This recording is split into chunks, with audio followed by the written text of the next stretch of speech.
السلام عليكم ورحمة الله وبركاته. إن الحمد لله نحمده ونستعينه ونستغفره ونعوذ بالله من شرور أنفسنا ومن سيئات أعمالنا. من يهده الله فلا مضل له ومن يضلل فلا هادي له.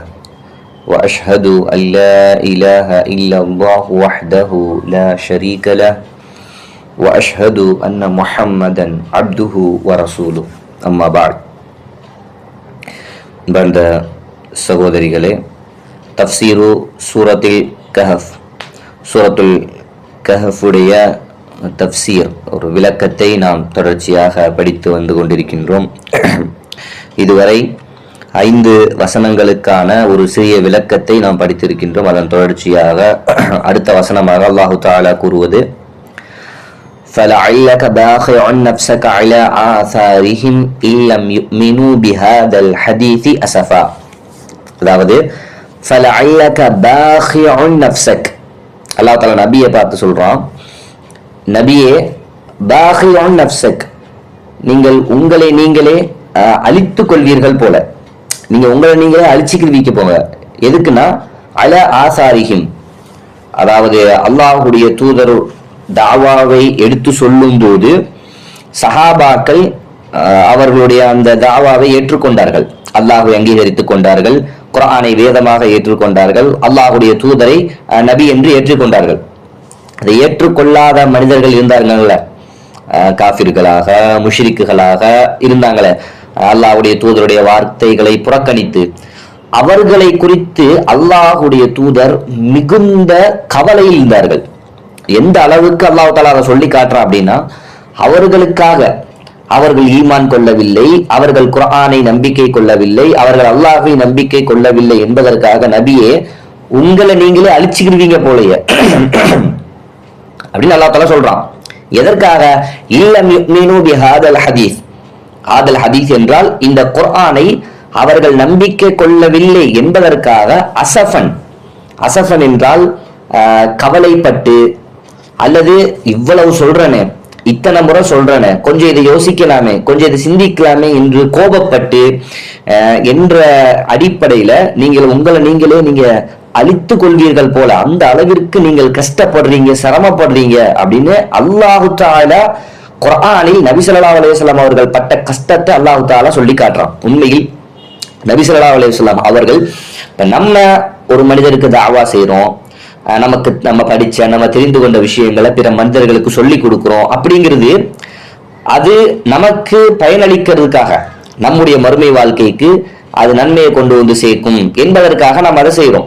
அதே நேரத்துல அவங்களுக்கும் நேர்வழி கிடைக்கணும், அவர்களும் என திருந்த வேண்டும் என்ற எண்ணம் இருந்தாலும் நமக்கு இந்த மாதிரி எனக்கு அது மறுமையில பயனளிக்க வேண்டும் என்ற சிந்தனை உண்டு. ஆனால் நபி ஸல்லல்லாஹு அலைஹி வஸல்லம் அவர்கள் சமுதாயத்துக்கு விஷயத்தை எடுத்து சொன்னது அவர்களுக்கு அல்லாஹு தஆலா கொடுத்திருந்த அமானிதம்.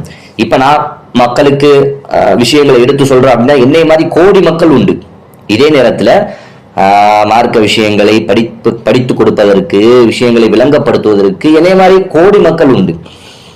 ஆனால் அல்லாஹ்வுடைய தூதர் செய்திகளை எடுத்து சொல்லும் போது அல்லாஹ்வுடைய தூதர் தனி மனிதர், அவங்க மேல மட்டும்தான் அந்த பொறுப்பு இருந்தது. அதனால அல்லாஹ்வுடைய தூதர் என்ன நினைச்சாங்க அப்படின்னா, என் மேலதான் இது கடமை, நான் தான் இதை செய்யணும், என் மேலதான் இது முழுமையான பொறுப்பு. அல்லாஹ்வுடைய தூதர் உயிரோடு இருக்கும் போது யாராவது ஒரு மனிதர் இஸ்லாத்தை ஏற்றுக்கொள்ளாத நிலையில் மரணித்தால் அல்லாஹ்வுடைய தூதர் அவ்வளவு சிரமப்பட்டாங்க. நான் உயிரோடு இருக்கும் போது இந்த மனிதருக்கு இஸ்லாம் போய் சேரக்கூடிய வடிவத்துல நான் ஒரு முயற்சி செய்கிறேன். அதாவது அல்லாஹ்வுடைய தூதர் தல்லால் ஆன இயன்ற எல்லா முயற்சிகளையும் செய்தாங்க. அவர்களுக்கு அல்லாஹு தஆலா வழங்கிய தூதுத்துவத்தை நபி ஸல்லல்லாஹு அலைஹி வஸல்லம் அவர்கள் முழுமைப்படுத்தினார்கள். அதுல சந்தேகம் இல்லை. அதுல குறை இருந்திருந்தால் அல்லாஹு தஆலா சுட்டி காட்டி இருப்பான். அந்த மாதிரி வசனங்கள் அல்லாஹு தஆலா எங்கும் இறக்கல. நபித்துவத்தில் உங்கள்கிட்ட குறை இருக்கு, நீங்க சரியாக தப்லீக் செய்யல, மக்கள்கிட்ட சரியா எடுத்து சொல்லல என்ற வடிவத்துல அல்லாஹு தஆலா எங்கேயும் பேசல. அந்த அளவிற்கு அல்லாஹ்வுடைய தூதர் அல்லாஹு தஆலா கொடுத்த அந்த அமானிதத்தை முழுமையாக நிறைவேற்றினாங்க. இருந்தாலும் அல்லாஹ்வுடைய தூதருக்கு ஒரு கவலை, ஒரு வேதனை. இந்த மாதிரி விஷயத்த எப்படி மற்ற சஹாபாக்கள் இஸ்லாத்தை ஏற்றுக்கொண்டார்களோ அதே மாதிரி எல்லா மக்களும் ஏற்றுக்கொள்ள வேண்டும் என்பது அல்லாஹ்வுடைய தூதருடைய விருப்பம். அதனாலதான் அல்லாஹ் அவ்வளவு சிரமப்படுறாங்க, கஷ்டப்படுறாங்க. அல்லாஹ் தாலா சொல்லி காட்டுற அவங்களுக்காக நீங்க கவலைப்பட்டு உங்களை நீங்க அழிச்சுக்கிருவீங்க போல அப்படின்னு அல்லாஹ் தாலா சொல்லி காட்டக்கூடிய அளவிற்கு அல்லாஹ்வுடைய தூதர் அல்லாஹ் தாலா வசனத்தில் ஆறுதல் சொல்லக்கூடிய அளவிற்கு அல்லாஹ்வுடைய தூதருடைய அந்த கவலை இருந்தது. இன்னொரு வசனத்துல அல்லாஹ் தாலா நேரடியாகவே சொல்லி காட்டுறான். என்னன்னா, இன்னக லா தஹ்தி மன் அஹ்பப்த வலாக்கின் அல்லாஹ் யஹ்தி மன் யஷா. நபியை நீங்க விரும்புறவங்க, நீங்க நேசிக்கிறவங்களை எல்லாம் உங்களால நேர்வழிப்படுத்த முடியாது. வலாக்கின் அல்லாஹ் யஹ்தி மன் யஷா, அல்லாஹ் தாலா யாரை நாடுறானோ அவருக்கு தான் நேர்வழி கொடுப்பான் என்ற வசனத்தின் மூலமாக அல்லாஹ் தாலா தெளிவாவே பேசுறான். நீங்க நினைக்கிறவங்க, நீங்க விரும்புறவங்க, நீங்க ஆசைப்படலாம் எல்லாருமே இஸ்லாத்துக்கு வரணும், எல்லாருமே முஸ்லிமா மாறணும், எல்லாருமே அல்லாஹ்வை மட்டுமே வணங்கணும், யாருமே இணை வைக்காம இருக்க வேண்டும் என்பது உங்களுடைய ஆசையாக இருக்கலாம். ஆனால் அல்லாஹு தாலா அவனுக்கு ஞானமும் அறிவும் இருக்கே, அந்த அடிப்படையில் அல்லாஹு தாலா யாருக்கு நாடுறானோ நீதமான அடிப்படையில அவர்களுக்கு மட்டும்தான் அல்லாஹு தாலா நேர்வழியை கொடுப்பான் என்று அல்லாஹு தாலா வசனத்தில் சொல்லக்கூடிய அளவிற்கு அல்லாஹுடைய தூதர் எல்லா மக்களும் எப்படி சஹாபாக்கள் இஸ்லாத்தை ஏற்றுக்கொண்டார்களோ அதே மாதிரி அனைவரும் இஸ்லாத்தை ஏற்றுக்கொள்ள வேண்டும் என்ற கவலை, ஆசை அல்லாஹ்வுடைய தூதருக்கு இருந்தது. இந்த வசனங்கள் மூலமாக தெரியுது. அல்லாஹ் தஆலா சொல்றான், ஃபலஅல்லக பாகிஉன் நஃப்ஸக், உங்களை நீங்களே அழிச்சுக்கிறீங்க போலயே, அலா ஆசாரிஹிம், அவர்கள் புறக்கணிப்பதற்கு எதை விட்டும் புறக்கணிக்கிறாங்க, அல்லம் அல்லாது இல்லம் யுமினு பிஹாதல் ஹதீஸி, இந்த குர்ஆனை அவர்கள் ஈமான் கொள்வதை விட்டும் அவர்கள் புறக்கணிக்கின்ற காரணத்தால் அசஃபன், கவலைப்பட்டு வேதனைப்பட்டு உங்களை நீங்களே அழித்துக் கொள்வீர்கள் போல என்று அல்லாஹு தாலா இந்த வசனத்தில் சொல்லி காட்டுகிறான். சரிங்களா? அடுத்ததாக, இன்னா ஜஅல்னா மா அலல் அர்தி ஸீனத்தல் லஹா, இது மிக முக்கியமான ஒரு விஷயம். இன்னா ஜஅல்னா, நாம் ஆக்கி இருக்கின்றோம், மா அலல் அர்தி, இந்த பூமிக்கு மேல் என்னென்ன விஷயங்கள் எல்லாம் இருக்குமோ அவை அனைத்தையும் நாம் ஆக்கி இருக்கின்றோம், ஸீனத்தல் லஹா, அதற்கு ஒரு அலங்காரமாக ஆக்கி இருக்கின்றோம்.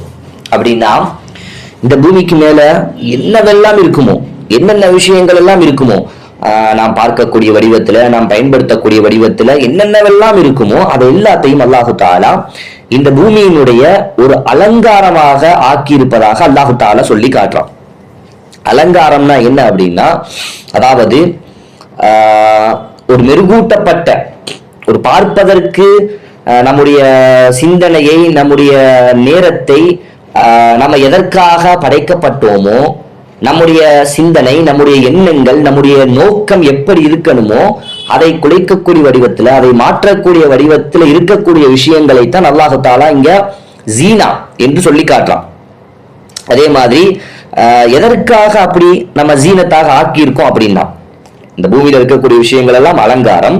எதுக்காக நம்ம ஆக்கியிருக்கோம் அப்படின்னா, லினப்லுவஹும் அய்யுஹும் அஹ்ஸனு அமலா, அவர்களில் அழகான அமல்கள் செய்பவர்கள் யார் என்பதை சோதிப்பதற்காக நாம் இந்த பூமியின் மேல் இருக்கக்கூடிய அனைத்தையும் ஒரு அலங்காரமாக ஆக்கி இருக்கின்றோம் என்று அல்லாஹு தாலா சொல்லி காட்டுறான்.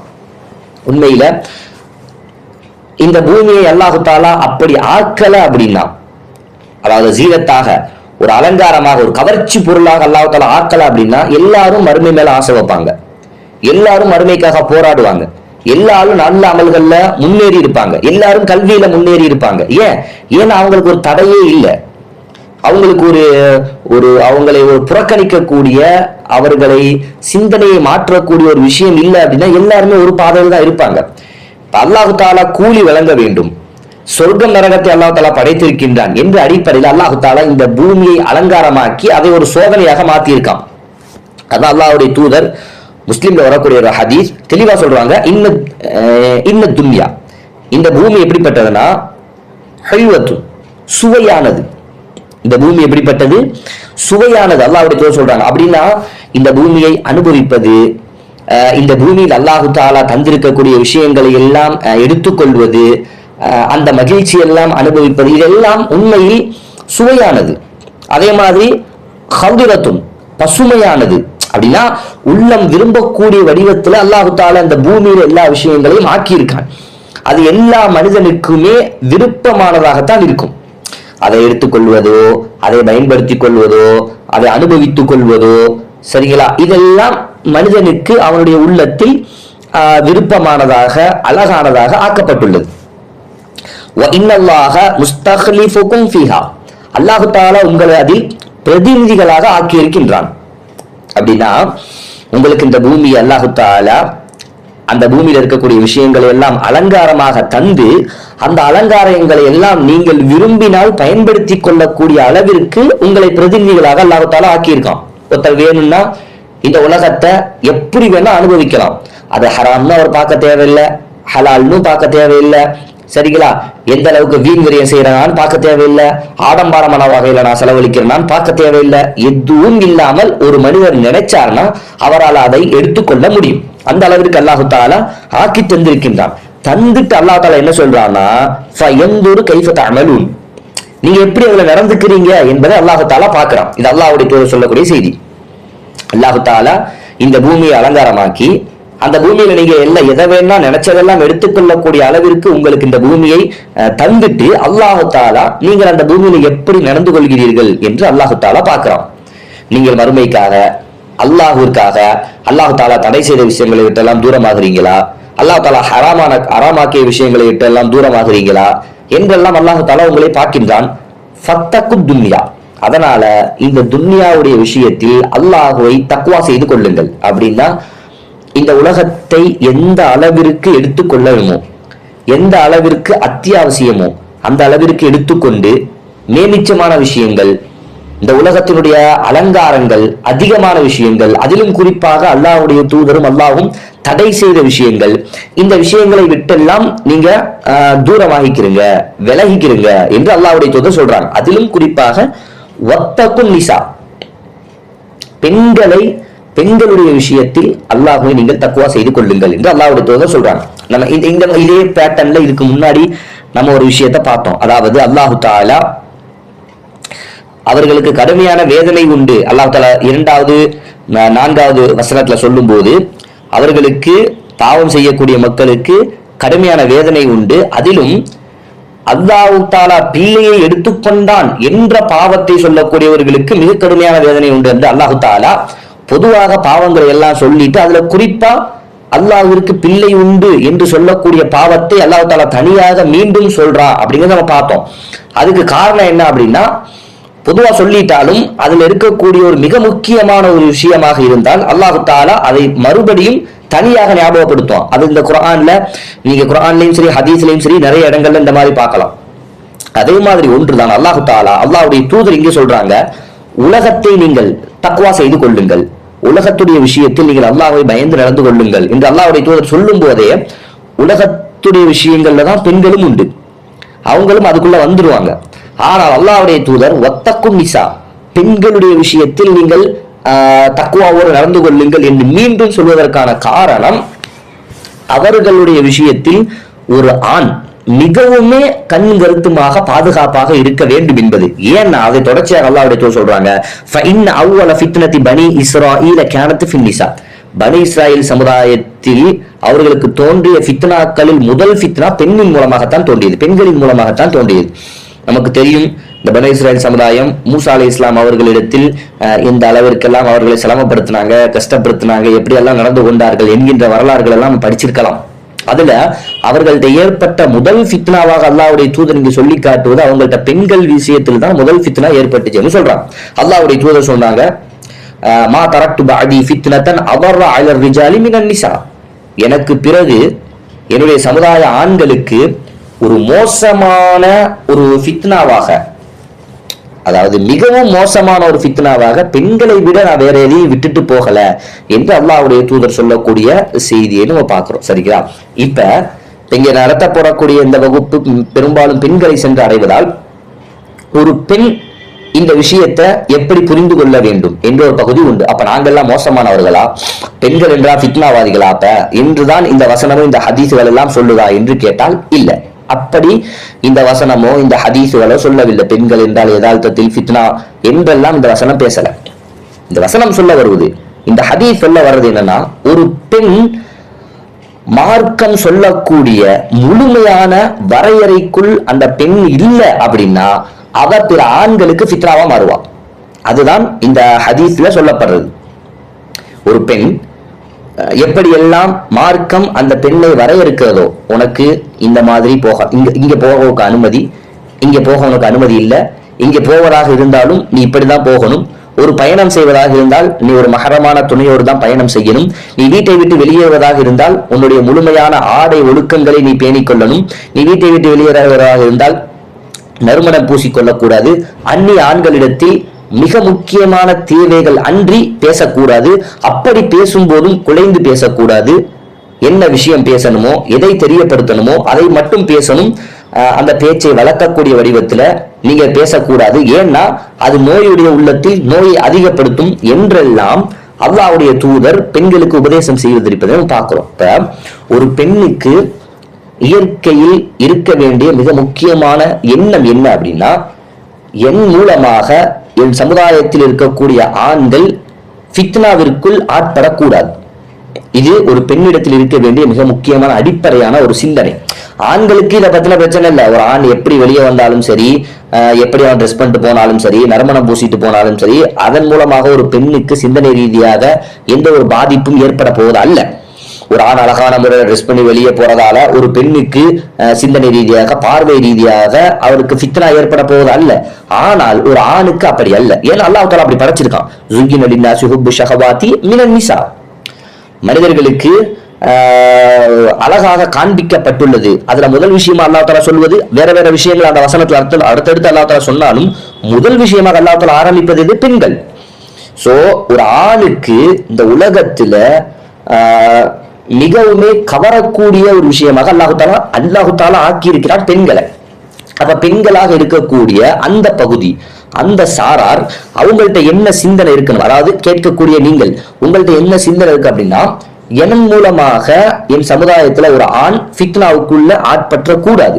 நான் வீட்டை விட்டு வெளியேறும் போது எனக்கு மார்க்கம் எந்த அளவிற்கு எனக்கு வரையறுத்து சொல்லி இருக்கிறதோ, ஆடை முதல் விஷயம், ஆடையில ஹிஜாப் அது எப்படி இருக்கணுமோ அந்த முறைப்படி சரியான முறையில என்னுடைய ஆடையை நான் அமைத்துக் கொள்ள வேண்டும். சரிங்களா? அதே மாதிரி வெளியே போகும்போது நறுமணம் பூசிக்கொள்ளக்கூடாது, மார்க்கம் சொல்லுது. சரிங்களா? அதே மாதிரி தேவையில்லாத விஷயங்களுக்கெல்லாம் வீட்டை விட்டு வெளியேறுவதை மார்க்கம் தடை செய்கிறது. எந்த அளவிற்கு? அல்லாஹ்வுடைய தூதர் பெண்கள் பள்ளிக்கு சென்றால் நீங்கள் தடுக்க வேண்டாம் என்று அல்லாஹ்வுடைய தூதர் சொல்றாங்க. அப்படின்னா வேற வேற இடங்களுக்கு அத்தியாவசிய தேவைகள் இல்லாமல் பெண்கள் வீட்டை விட்டு வெளியேற வேண்டாம் என்பதுதான் இந்த ஹதீஸுடைய கருத்து. பள்ளிக்கு போனா நீங்க தடுக்காதீங்க அப்படின்னா மத்த விஷயங்களுக்கு தேவையில்லாமல் வீட்டை விட்டு வெளியேற வேண்டாம் என்று அல்லாஹ்வுடைய தூதர் சொல்லக்கூடிய செய்திகளை எல்லாம் நம்ம பார்க்கிறோம். அப்ப அல்லாஹ்வுடைய தூதர் வத்தகுன் நிசா, பெண்களுடைய விஷயத்தில் நீங்கள் அல்லாஹ்வை பயந்து நடந்து கொள்ளுங்கள் என்பது பெண்கள் இந்த சமுதாயத்தில் இருக்கக்கூடிய ஆண்களுக்கு ஃபித்னா. அவர்கள் யதார்த்தத்தில் ஃபித்னா இல்லை என்றாலும் ஷைத்தான் அவர்களை ஃபித்னாவாக ஆண்களுக்கு ஆக்குவான். அதான் அல்லாஹ்வுடைய தூதர் சொல்றாங்க, ஒரு பெண் வீட்டை விட்டு வெளியேறினால் ஷைத்தான் எப்படி பார்க்கிறான் அப்படின்னா, அல்லாஹ்வுடைய தூதர் அந்த ஹதீஸ்ல எப்படி சொல்லி காட்டுறாங்க அப்படின்னா, இப்ப ஒரு வயதானவங்க ஒரு தூரத்துல இருக்கக்கூடிய விஷயத்த பார்க்கணும் அப்படின்னா இந்த நெத்திக்கு மேல இப்படி கைய வச்சு, கண்ணுக்கு மேல இப்படி கைய வச்சு கூர்ந்து பாக்குற மாதிரி பார்ப்பாங்களே, உங்களுக்கு அது புரியுது தானே? அதாவது ஒரு தூரத்துல இருக்கக்கூடிய ஒரு பொருளை ஒரு வயதானவங்க பார்க்கும்போது இப்படி நெத்தி மேல இப்படி கைய வச்சு இப்படி கூர்ந்து பார்ப்பாங்களே, அந்த மாதிரி ஒரு பெண் வீட்டை விட்டு வெளியேறுனா ஷைத்தான் பார்க்கறான். எதுக்குன்னா இந்த பெண்ணை வச்சு எந்தெந்த ஆணை எல்லாம் வழியெடுக்கலாம் என்று சிந்திப்பதற்காக. இப்ப அந்த பெண் மோசமானவளா? இல்ல, அவ வீட்டை விட்டு ஏதோ ஒரு தேவைக்காக வெளியே வரலாம், அந்த தேவையை முடிச்சுட்டு வீட்டுக்குள்ள போயிடலாம், முடிஞ்சிருச்சு. அவங்க மேல எந்த பாவமும் கிடையாது, அவங்க மேல எந்த தவறும் கிடையாது. ஆனா ஷைத்தான் அந்த பெண்ணை ஆயுதமாக பயன்படுத்துவதற்கு முயற்சி செய்யறான். பெண்களாக இருக்கக்கூடியவங்க நல்லா என்ன புரிஞ்சுக்கணும் அப்படின்னா, ஷைத்தான் என் சமுதாய ஆண்களுக்கு எதிராக என்னை ஆயுதமாக பயன்படுத்துவதற்காக தயாராகிறான். நான் அந்த ஆயுதமாக மாறிடக்கூடாது. அதுக்கு எந்த அளவிற்கு என்னை நான் கண்ட்ரோல் பண்ணி கட்டுப்படுத்தி குர்ஆனுக்கும் ஹதீஸுக்கும் கட்டுப்பட்டு முழுமையாக என்னை நான் ஆக்கிக் கொள்ள முடியுமோ அப்படி ஆக்கிக்கிட்டோம் அப்படின்னா நாம் பெண்களாக இருக்கக்கூடிய நீங்கள் பிற ஆண்களுக்கு ஃபித்னாவாக மாறுவதில் இருந்து தவிர்த்து கொள்ளலாம். இந்த பூமி அலங்காரம், இந்த பூமி சோதனை, அதுல ஆண்களுக்கு மிக குறிப்பாக இருக்கக்கூடிய ஒண்ணு இந்த பெண்கள் என்பதையும் அல்லாஹ்வுடைய தூதர் சொல்லக்கூடிய இந்த செய்தியில நாம் பார்க்கிறோம். அதான் அல்லாஹ்வுடைய தூதர் சொல்றாங்க, பனு இஸ்ராயல் சமுதாயத்தில் இருக்கக்கூடியவர்கள் வழிகட்டு அவர்களிடத்தில் ஏற்பட்ட ஃபித்னாக்களுக்கு காரணமாக அமைந்த முதல் ஃபித்னா இது அப்படின்னா பெண்ணின் மூலமாகத்தான். நம் வரலாறுகள்ல நிறைய செய்திகள் பார்க்கலாம். நல்ல மனிதர்களாக சாலிஹான மனிதர்களாக இருந்தவர்களை எல்லாம் பெண்கள், அதாவது ஷைத்தான் எவ்வளவோ வழிகள்ல முயற்சி செஞ்சு அவர்களை அணுக முடியாமல் கடைசியில ஷைத்தான் எடுத்த ஆயுதம் பெண். அந்த பெண்ணின் மூலமாக அந்த சாலிகான நல்ல மனிதர்களை ஷைத்தான் நாசமாக்கிய செயல்பாடுகளை எல்லாம், செய்திகளை எல்லாம் நாம் வரலாறுகள்ல செய்திகள்ல பார்க்க முடியுது. அப்ப நாம் புரிந்து கொள்ள வேண்டிய விஷயம் என்ன அப்படின்னா, நாம், அதாவது பெண்களாக இருக்கக்கூடிய நீங்கள், இந்த ஹதீஸின் படி ஒரு ஆணுக்கு ஃபித்னாவாக மாறாமல் நம்மை பாதுகாத்து கொள்ள வேண்டும் என்கின்ற ஒரு விஷயத்தை நாம் விளங்கிக் கொள்ள வேண்டும். இன்ஷா அல்லாஹ் இந்த வசனத்துல இன்னும் தெரிஞ்சுக்க வேண்டிய விளக்கங்கள் உண்டு. இன்ஷா அல்லாஹ் வரக்கூடிய வகுப்புகளில் அந்த விளக்கங்களை படித்து தெரிந்து கொள்ளக்கூடிய மக்களாக அல்லாஹு தஆலா நம் அனைவரையும் ஆக்கி அருள் புரிவானாக. வ ஆகிரு தஅவானா அல்ஹம்துலில்லாஹி ரப்பில் ஆலமீன். அஸ்ஸலாமு அலைக்கும் வரஹ்மத்துல்லாஹி வபரகாத்துஹு.